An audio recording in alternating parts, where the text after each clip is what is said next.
सूचना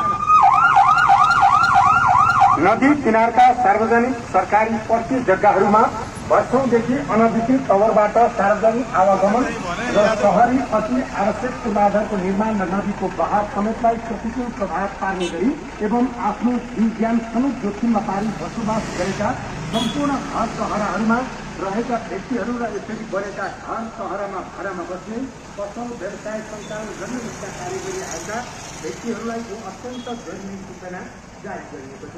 यस सूचना बमोजिम निम्न कार्यहरू तत्काल गर्नुहोला। 2 यस्ता घर सहराहरूमा भएका आफ्ना निजी सरसामानहरू लत्ता कपडा घरपालुवा पशुपन्छी सुरक्षित स्थानमा तत्काल सार्ने व्यवस्था गर्नुहोला। 3 घर सहराहरूमा बसोबास गर्ने अपाङ्ग साना बालबालिका गर्भवती सुत्केरी वृद्ध एवं बिरामी व्यक्तिहरूलाई प्राथमिकता दिई अन्यत्र सार्ने काम गर्नुहोला।